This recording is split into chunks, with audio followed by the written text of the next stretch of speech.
Great, cool. Hi guys, I think I'm going to get started. Thank you very much all for coming to the last Political Theory Society talk of the year. I'm very happy to introduce Neal Lawson as our speaker today. Neal's chair of the pressure group Compass, the campaign for a more democratic, equitable, sustainable society. He also contributes to The Guardian, New Statesman, amongst other publications, and been champion for progressive policies like universal basic income and progressive alliance and citizens' assemblies, which they do a lot of work on. I think Neal's going to be talking about the European elections today. Well, no, so a bit passing, Alex. Okay, cool.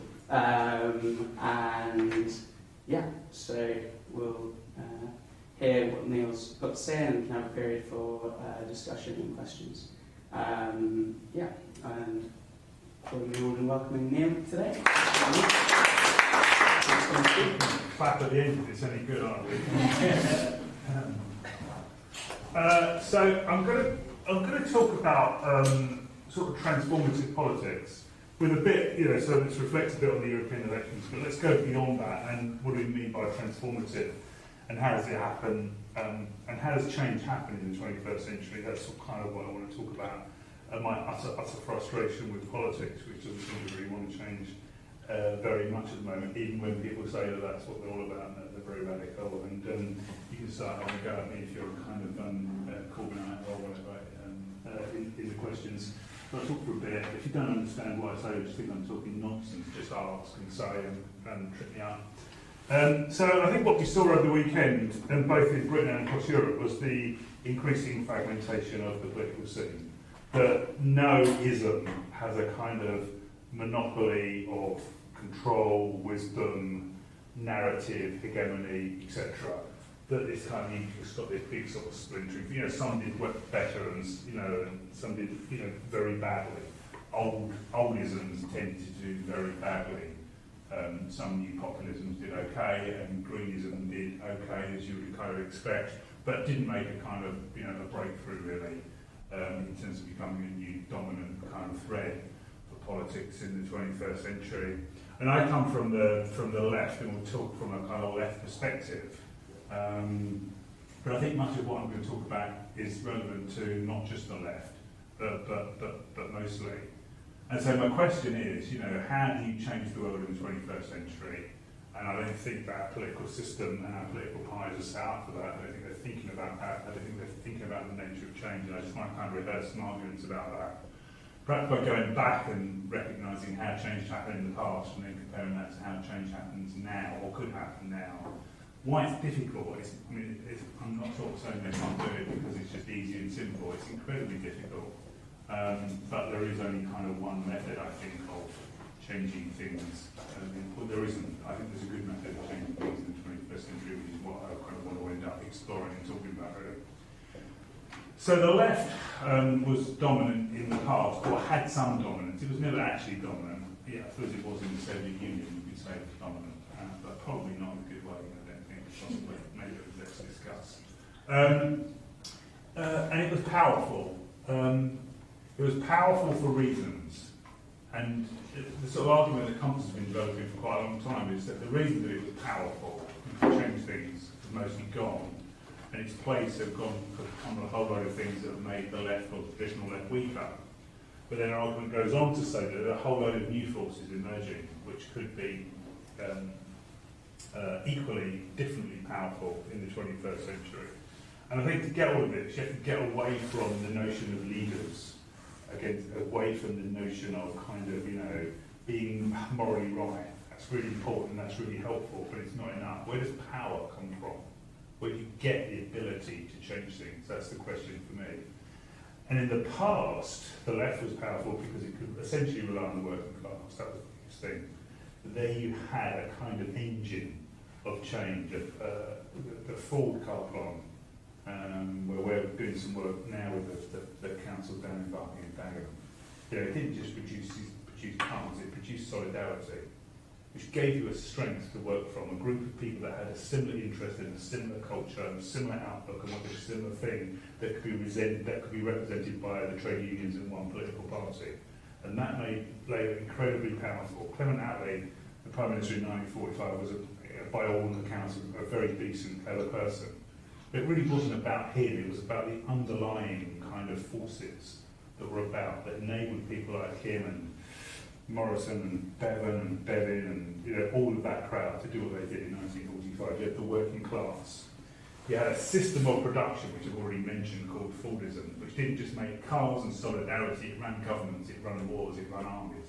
It told you how to do things. If you pulled a lever at one end of the factory, all the cogs moved and something else rolled out the other end. And the government was exactly the same. You could control things, you could do things, you could make things happen. Most of that was done within national borders, not always. I mean, wars weren't fought within national borders, but you had a kind of boundary around which you could do stuff. You could have an incomes policy, you could have a pay policy, you could have an employment policy, you could have an investment policy, a tax policy within national borders, so you could kind of control the kind of world that you lived in. And the other big thing that was around there was a thing, which I mentioned again, I'm just going around in circles like some Ronnie Corbett joke, was the Soviet Union. The Soviet Union was really important, not just because it was there as a kind of dynamic military and economic force, but it was there as an alternative. And capitalists in the West, when the soldiers came home, particularly when they came home with guns on their shoulders, realised that they didn't want a kind of a version of the Soviet Union, where these people had enjoyed this kind of vast collectivism of the war, been feted as heroes, come home, and the capitalist class didn't want a revolution, so they had to give some concessions to this kind of powerful working class, to this force that had kind of won the war, etc. And all of those things came together at a unique moment to make the Labour Party really strong, and other parties, similar parties across Europe, really strong as well, to create a kind of post-war settlement. And as soon as they did it, it sort of started crumbling away. You look at Eric Hobsbawm's work, The Forward March of Labour Halted, written in 1979, but accounting for the scale and the size of the working class from 1945, and then it declined ever since. The notion of Fordism as a way of doing things, of lever-pulling government that could deliver to people, started to kind of die in the 60s and 70s as kind of other forms of production, particularly sort of Japanese just-in-time production, began to kick in, and the big factories begin to kind of die away. Obviously, the steelworks and the mining and all of that, and you had a loss of all of that working class solidarity, all of that capacity, all of that power began to go. The Soviet Union obviously crumbled in 1989, 9th of November, when the Berlin Wall came down. So, kind of everything that made political left parties strong disappeared. And in its place, you had globalisation, financialisation, consumerisation, individualisation, a whole series of cultural and economic events and geopolitical events which kind of weakened further the base of that politics. And so you end up with you inevitably end up with a kind of glare-eyed there's not much we can do about this, we don't really have any power, we can't really kind of change very much, but all we can do is try and humanise the forces of global capitalism as much as possible, put a human face on it, spin, die, triangulate as best as possible, because there was nothing else to do. I know I'm not saying they could have done more or shouldn't have done more, but unless you begin to analyse those kind of underlying economic, cultural and structural weaknesses, it's very difficult to kind of, and then work out how can they possibly be replaced in the 21st century. It's really difficult to begin to think of a kind of politics, even when the wonderful Jeremy Corbyn comes along. The Messiah who's going to save everything because he's morally right and never changes his mind on anything. Which is not, that some of that stuff is not a bad thing. It's good to have been against the Iraq War, it's good to have been against austerity. Again, unless it's kind of got a strength underneath it, a cultural, economic, and a sense of agency. What's the agency that's going to change stuff? As long as you've got a sense of that, it's really difficult to know how you're going to change stuff. I think the Corbyn model is too much of a kind of old traditional left model. One that's quite similar to the kind of traditional Labour one, but it's called vanguardism. I don't, you study Lenin, just you control the party kind of controls the working class. It dictates the terms of how things happen. If you wait until the revolutionary moment, and when the revolutionary moment happens, then the vanguard party comes to the fore. in a sense, it's the same kind of, very similar kind of elite politics to Labourism from 1945, or from for all time really. A bunch of technocrats know what's best. You elect a bunch of technocrats and they get into office and they pull the levers and they make things happen and the people are happy or not, and they vote for them again or not. And it's very kind of clunky, mechanical, top-down, command and control, quite deterministic, etc., etc. And it kind of worked when the world worked like that in this kind of long, Fordist era of cogs and wheels and, mechanical analogies. But then when the world starts breaking down, and, the thing that we're going through now, the kind of digital, social media, information revolution, is just kind of changing all of that. Just as if, the previous industrial revolutions created the working class through the factories. So this industrial revolution will, what I think, kind of like develop and create a different kind of class. And it's kind of what kind of class and what kind of sentiment can hold people together to become a political force in the 21st century that enable us to do the kind of progressive things that Alex said that Compass is interested in, a kind of politics which is more democratic, egalitarian and sustainable. Now our bet is that, the first observation is that technology doesn't determine everything, but bloody hell, it does not shape a lot. Okay, I'm not saying because of technology that the world isn't going to become like X, Y, or Z. Everything is about choices and everything is about political decisions. But it's very hard to escape the kind of shadow of technology, just as the steam and then electronic kind of revolutions shaped kind of superstructure of society in Marx's terms. So digital technology and the digital revolution is going to shape an awful lot of how the culture and nature and superstructure of our society. And I think it's going to go one of two ways. And this is where politics comes in. It's either going to be held and owned by the Silicon Valley elites, who are going to privatise, commercialise it, etc., and suck all the gains out, or it's going to be socialised. And the possibility of the socialisation of the digital era is more exciting than I think any other moment. It's more exciting because in the past, the socialisation of kind of elite hierarchical structures, Fordist factory, top-down structures, were always going to mean that you had a kind of deterministic politics. Because even if they were socially owned and socially run, there was someone at the top of the hierarchy who did all the things that make things happen, the expert, the technocrat, etc. And the people, down the system, they may have been treated, thought of well, and it was all well-meaning, but they were always just cogs in the wheel. The thing about the digital revolution is it has the potential to flatten things. In a flat society where everyone has a voice and everyone has a say and everyone can organise and everyone can talk to everyone and everyone can learn and everyone can connect, then you have the basics, the potential. If you get the politics and the economics and the ownership of it right, you have the potential for a more egalitarian and equal society. That has to be fought for. I'm not saying it's determined, it has to be fought for, but the potential for that is there.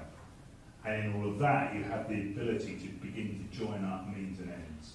But the way in which you create the good society in this kind of digital world where we all talk to each other, and we can come on to the downsides of that if you want to, where we can all talk, all organise, all know, all learn, all speak. The way in which we do it is then the ends that we want, a society in which everyone has a voice and everyone has a say and can be treated equally. And maybe it takes us on to kind of interesting terrain as well. I think we've seen the sort of elements of this floating around in our society for a bit. You see the kind of beginnings of a more the potential of a post-material society. That what matters in life is talking, saying, acting, doing, having a voice, creating. It isn't necessarily just a world where consumption is the most important thing. Again, all of this has got to be kind of fought for and argued for and won for. But I think it starts the potential of that kind of world, which brings in the sustainability element of it. So that's the kind of broad idea, the broad thinking. What does that mean in reality? Well, we've been kind of discussing and kicking around an idea called 45-degree change, which begins to look at what's happening in society now. The fact that the energy, the creativity, is happening kind of more at the grassroots, more on what you might call the kind of horizontal level. But people and organisations in communities, social enterprises, some elements of business, recognise the limitations of the bureaucratic state, the kind of Fordist models, and they clearly recognise the limitations of the free market and the equity and unsustainability of the free market. And I think lots of people and lots of organisations are searching for different ways of doing things that are naturally kind of more participatory, because you have to be more participatory in this world. If you look at the New Power book, the authors talk about the inalienable right to participation. We have an inalienable right to participation. Well, if that's the case, then how do you begin to build this kind of emerging, participatory, cooperative, collaborative, compassionate form of doing stuff? How do you begin to join that up into threads which become a tipping point, not to just individually kind of, find your own alternatives, be resilient, but actually tip the system and become the dominant way in which we do things. And we think that's a relationship between the vertical state that has the resources, has the legitimacy, has the wherewithal to nurture, support and accelerate what we see emerging all around us, of people trying different things, behaving in different ways, being more participatory, being more aware of the rest of society and the environment. And can the state play a role, not in telling people what to do, not in ordering people, although there will be some of that, but its predominant job is to support this emerging kind of new way of doing stuff. And 45 degrees is just obviously the meeting point between the two, the fault line in which some kind of good society can emerge if we get the relationship between the state and these kind of emerging forces right. And that's quite a, to us, that's quite a tantalising prospect. We started an organisation, come in, you've missed all the best bits, you've missed the jokes,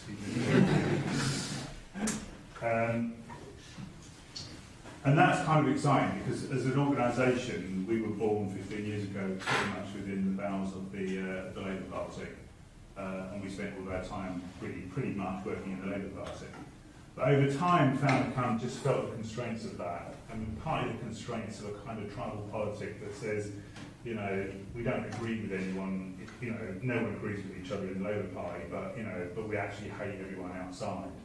And we started experiencing people like Cameron Lucas and the Green Party, who actually we agree with pretty much everything this person says, and we quite disagree with a lot of what the Blairites are saying about their kind of, direction into kind of privatisation and the Iraq War and whatever, and why as an organisation that believes in a good society should we keep the people, who we disagree with in the Labour Party, why should they be allowed to join our organisation, but people outside the Labour Party like Cameron Lucas can't join.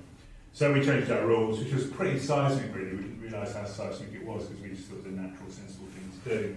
And all these people got very hard with their collar, because that challenged that notion. It goes with that machine model that you have to control stuff. There can't be any deviation. There's a right and there's a wrong, there's a good and there's a bad, and all the good people are in the Labour Party, and all the bad people are outside the Labour Party, and they're just getting there and pulling the levers and delivering the stuff that we know that people want. And we just said, I just think it's a lot more complicated than that. There's so much nuance in all of this. There's so much debate, there's so much to learn from other people, but the world's so complex that even if the Labour Party was much better than it was, it's not going to solve climate change and inequality and loneliness and the threat of the new technologies and the march of the machine. We need a kind of much more kind of richer, complex, alliance form of politics. So that came together a bit when in the last election, the sort of surprising last election in 2017, that Theresa May said she wasn't going to call. And we just ran something there just as a bit of a trial quickly, called the Progressive Alliance, which was an attempt at least to get over those tribal barriers and say that, look, if you really don't want a Tory landslide, then why don't you kind of vote tactically for the best alternative. And lots of Greens behaved in a really lovely way in all of that, and stood down and stood aside for predominantly or exclusively for Labour to give them a free run of it, which put on about 25 seats for the Labour Party. At which point the Labour Party didn't even kind of look up and say thank you. It just kind of carried on and said all the votes were for Jeremy Corbyn and we're going to rule the world. And at 40%, one more even, we'll get there, and you look at them last week and they got 40%. Because the world is just kind of breaking up. No one belongs to everything forever and believes in it solely. How do you have a politics which deals with that complexity?